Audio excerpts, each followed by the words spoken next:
Meu nome é Apolônio Antônio da Silva, eu sou coordenador geral da Uniafro. A Uniafro ela é uma instituição sem fins lucrativos e ela visa trabalhar os valores culturais afro-brasileiros.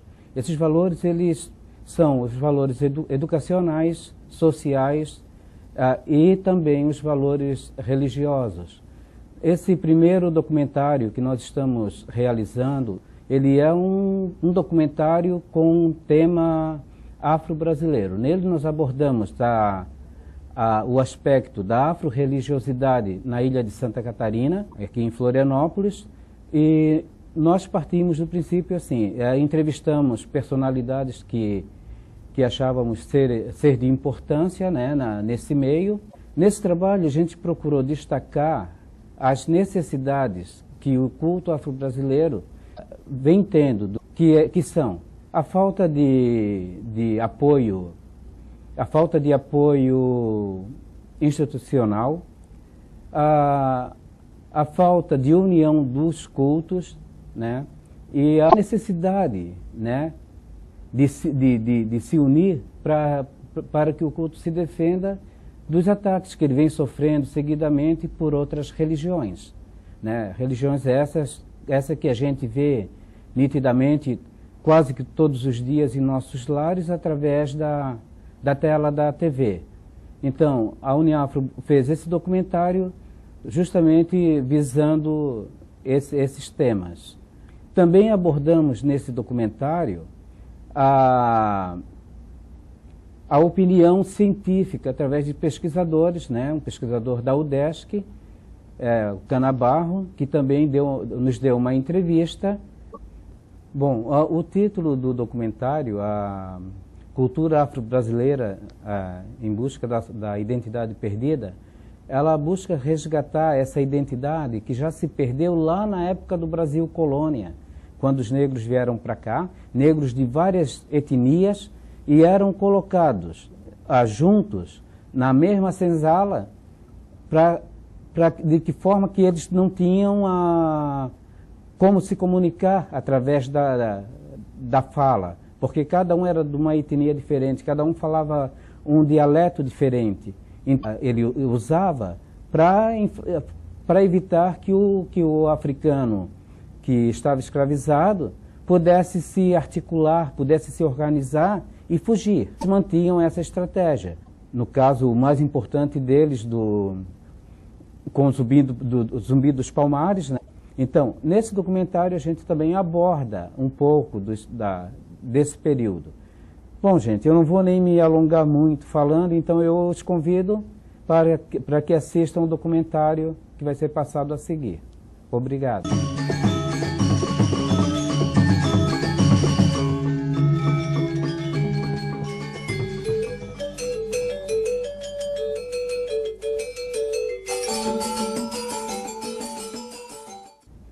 O meu nome é Apolônio Antônio da Silva, eu sou coordenador geral da Uniafro.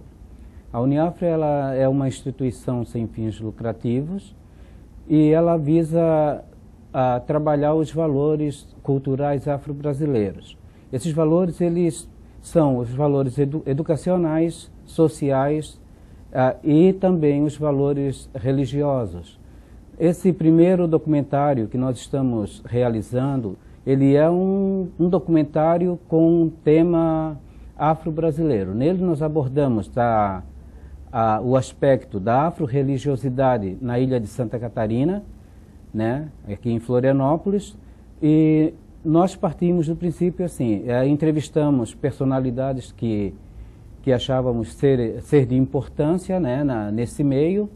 Entrevistamos o Babá, o Pai Leco, entrevistamos o Babalorixá Anderson, de Queto, o Pai Leco de Candomblé de Angola, e a Ialorixá Giloiá, de nação Molocô, a Dona Abigail de Umbanda e os Oganhas, né? O Ogan Jair, da tenda espírita de Iemanjá, e o Ogan Hamilton.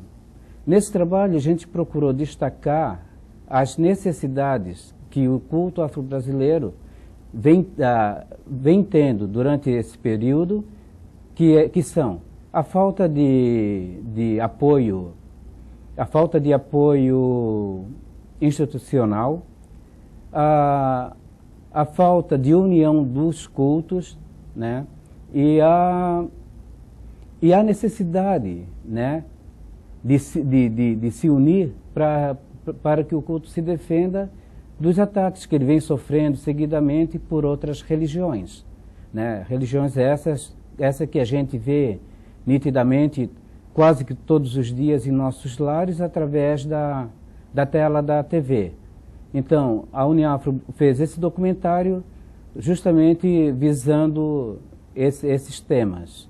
Também abordamos nesse documentário a opinião científica através de pesquisadores, né? Um pesquisador da UDESC, o Canabarro, que também nos deu uma entrevista, né? Falando da visão meio científica da afro-religiosidade. Bom, o título do documentário, a cultura afro-brasileira em busca da identidade perdida, ela busca resgatar essa identidade que já se perdeu lá na época do Brasil colônia, quando os negros vieram para cá, negros de várias etnias, e eram colocados juntos na mesma senzala, de que forma que eles não tinham como se comunicar através da fala, porque cada um era de uma etnia diferente, cada um falava um dialeto diferente, então não tinha como se comunicar. Isso era uma maneira que o senhor de engenho tinha, ele usava para evitar que o africano que estava escravizado pudesse se articular, pudesse se organizar e fugir, né? Então eles mantinham essa estratégia.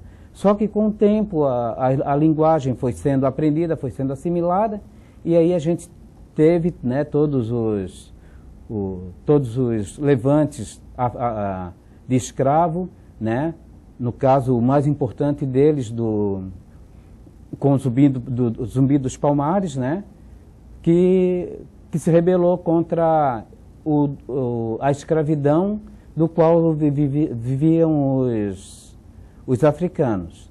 Então, nesse documentário a gente também aborda um pouco desse período. Bom, gente, eu não vou nem me alongar muito falando, então eu os convido para que assistam o documentário que vai ser passado a seguir. Obrigado.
A nossa religião, a gente só tinha gira à tarde, das 2 horas às 6, porque a polícia batia. Nós temos um grande inimigo. Todos nós temos que ver, se chama ignorância. E contra esse nós temos que nos unir. Quer dizer, a religião africana ela não proíbe você de você querer ser o que você é. Ela não tolhe a sua natureza. Um dia eu vou CUFAR, nós vamos CUFAR, e vai demorar porque o racismo no Brasil ele é diferente de qualquer outro país. Os próprios políticos, tá? Eles vêm atrás da Umbanda.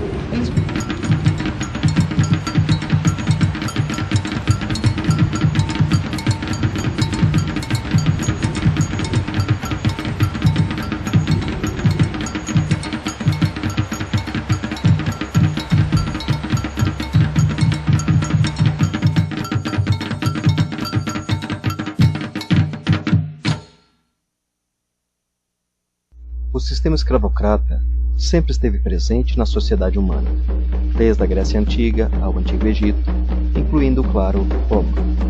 Certamente, povos de outras culturas anteriores citadas e de nós desconhecidas tenham também adotado essa forma de força do trabalho. A subjugação a que esses povos foram submetidos foi terrível. Deles tiraram quase tudo. Uma única coisa não lhes foi tirada: a fé em seus deuses, chamados de acordo com cada nação, inquices, bacuros, voduns, orixás, entre outras denominações. É essa fé religiosa que manteve viva a cultura do negro africano escravizado e a mantém viva hoje através de seus descendentes. Se os afrodescendentes perderem essa fé, o que lhes sobra será apenas os valores herdados dos europeus. A violação cultural em que aqueles grupos de pessoas foram imergidos ainda em África, no porto de Ajudá, dando volta na árvore de esquecimento e depois enterrar Brasília, deveria apagar todas as suas lembranças culturais e romper todos os laços de ligação com a Mãe África. Por mais de um século, eles foram chamados apenas africanos pela cultura europeia cristã.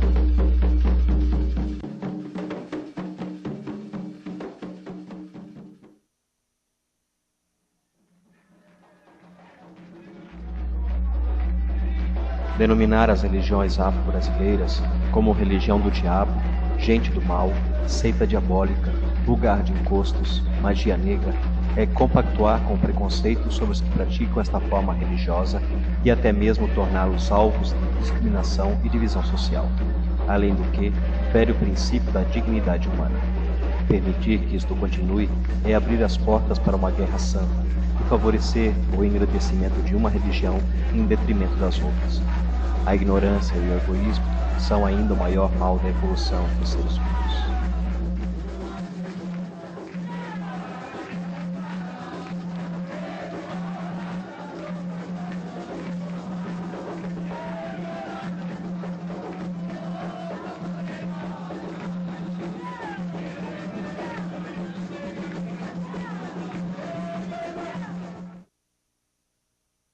Mas, usando o humor, né, de início de conversa, é aquela velha história.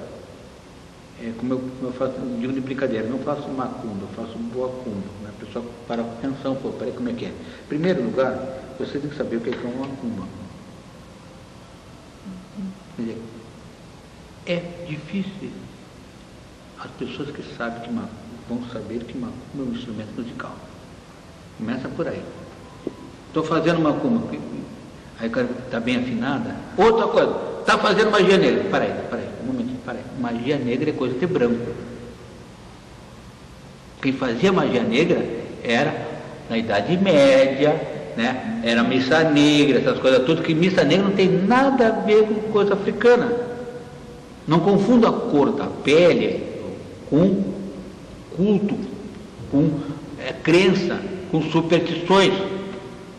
Não confunda uma coisa com outra. Não tem nada a ver uma coisa com outra.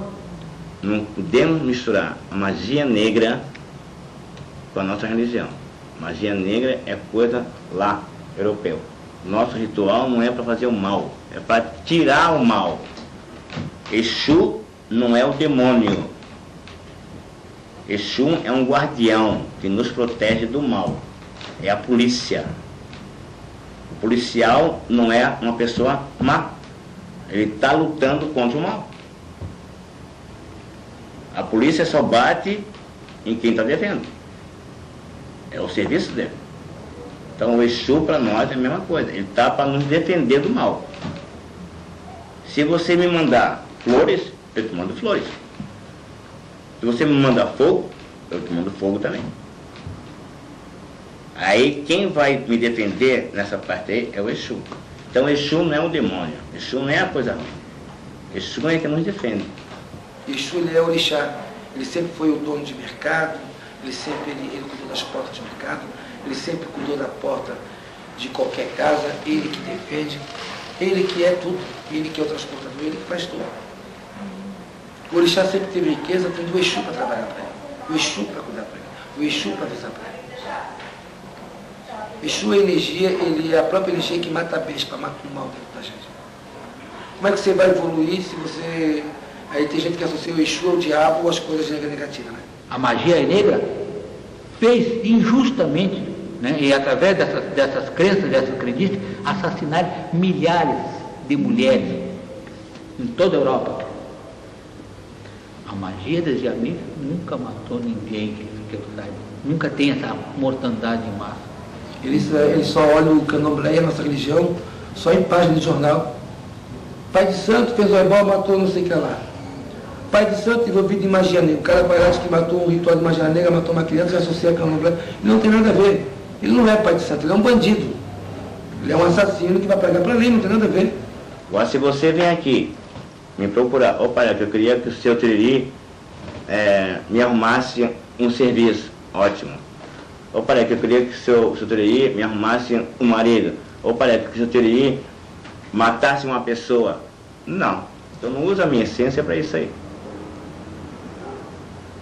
Paleco, ó, fulano de tal quer me matar.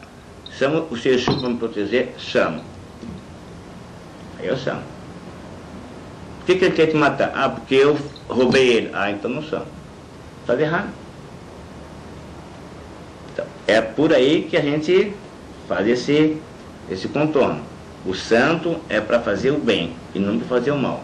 Isso é candomblé, isso é umbanda. Infelizmente, a mentalidade das pessoas, tem muitas delas que estão lá na Idade Média.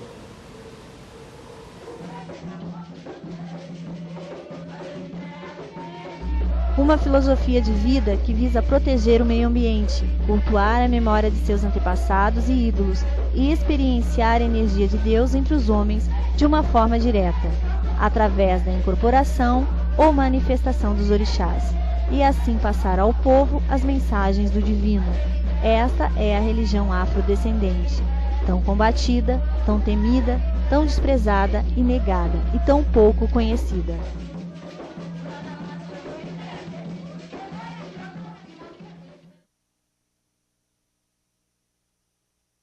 Quer dizer, a religião africana ela não proíbe você de você querer ser o que você é. Ela não tolhe a sua natureza. Isso é pecado, aquilo é pecado, aquilo é pecado. Não existe o pecado. Entendeu? O que é que ela pede? Paz, saúde, né? Aláfia, lolá, irê, coró, paz, saúde, tranquilidade, prosperidade. Então, quando a gente está aqui, a gente está tentando nos religar aos nossos ancestrais que foram, que faleceram, né? E que viraram orixás. Então, é uma busca dessa religação. A nossa comunhão é muito parecida com a comunhão do padre. Um pouco mais gostosa, eu diria, né? Enquanto o padre só oferece aquela hóstia, nós oferecemos alguma coisa, né? Um bom acarajé, as coisas assim, né? O abarazi, né? Uma coisa mais gostosa, né? Mas é a nossa comunhão, é a maneira que nós comungamos, é a forma como nós comungamos. Nós somos brasileiros, nós somos católicos, espírita e pagelantes. Que a pagelância é do nativo. Nós temos essas três culturas. As pessoas que são chamadas filhos de santo e estão sendo iniciados, elas são iniciadas para serem sacerdotes da religião, ou serem sacerdotisas, que é a mãe de santo, pai de santo. E o objetivo dela é se tornar sacerdote, abrir uma casa de santo e continuar dali para frente, para que a religião cresça. Porque se isso não acontecer, morre, como já se morreram muitos cultos e morreram até orixás. Porque quando uma divindade deixa de ser cultuada, quando alguém deixa de ser lembrado, aí ele está morto. Agora, quando a gente está morto, materialmente, mas é sempre lembrado pelos descendentes, aí a gente está vivo e vai ser imortal. Então é uma brincadeira, tem gente que diz, Elvis não morreu. E não vai morrer enquanto tiver alguém que lembre ele não vai morrer nunca. Tradicionalmente renegadas e submetidas durante décadas à repressão policial, eram comuns as notícias de primeira página na metade do século XX de invasão de terreiros e prisão de seus adeptos, e até hoje representam o cotidiano de alguns pais e mães de santo. Dos diversos ataques sofridos, acabou-se por se constituir na mentalidade geral dos brasileiros um preconceito natural, tamanha força de persuasão que foi imposta pelas classes dominantes, formadoras de opiniões da época, não muito diferente dos dias de hoje. A nossa religião, a gente só tinha gira à tarde, das 2 horas às 6, porque a polícia batia. E quando a polícia batia, era para entrar cavalaria dentro do terreiro, fosse lá quem tivesse, pisasse quem pisasse, nada, não existia lei, não tinha justiça. Porque era macumbeiro, era macumba. Não era religião, não era considerada religião, era considerada macumbeiro e feiticeiro. De forma que a minha mãe de santo foi a dona Nima, lá em Coqueiros, aqui em Coqueiros, no outro cemitério. E daí, quando nós estávamos dentro do terreiro com a sessão formada, tirando, quando chegou a cavalaria. E nesse dia, ele tirou a minha mãe de santo de dentro do terreiro, do orixá. E daí a polícia bateu, levaram nós para a praça, desfilar como fosse carro de carnaval, um bloco. Muita descompreensão, até parte da própria polícia militar, porque não conhecia a Constituinte. Tem barracões que são invadidos, tem barracões que a polícia entra e quer tirar satisfação como se fosse. O barracão de santo, a casa de santo, como a igreja católica, como a igreja evangélica, qualquer templo, ele é amparado pela Constituinte, sendo ele registrado ou não, que ele é inviolável, dizendo que se entrar um bandido aqui, eles têm que me chamar o dirigente da casa, para que faça a negociação, para que entre um terreno neutro. Que não pode ter invasão de espécie nenhuma de ninguém sem com a devida permissão. E esse respeito não tem, isso aí já vem acontecendo desde os tempos primórdios, antigamente, desde quando começou a perseguição contra o negro, contra o tambor. É muito fácil o vizinho do lado. vamos lá denunciar porque tem tambor, tem bateria, tem isso. Aí você vai dentro de uma igreja evangélica, igreja católica, tem bateria, órgão, trombone, pistão, e a barulho toda, e não tem problema. Ali pode. Toca a noite toda, não tem problema. Agora nós batemos em tambor, nós temos que dar um militar, para cada 10 horas, tem que pedir solicitação e mesmo assim não tem. Rebater nos seus tambores os açoites da vida, e com a alma redimida fazer festa no mar. Iemanjá, Sobá, Miregum, Iabá, Senhora das Candeias, Udoiá.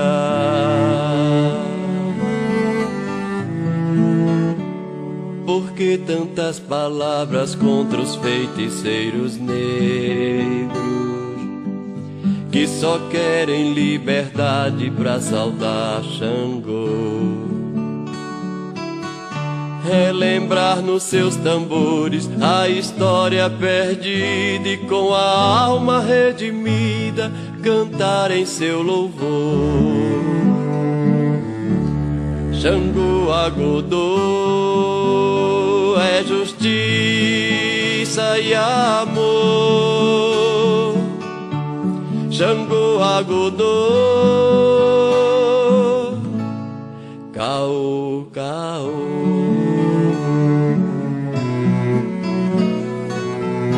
Por que tantos preconceitos contra os feiticeiros negros, se a cultura do amor não discrimina cor?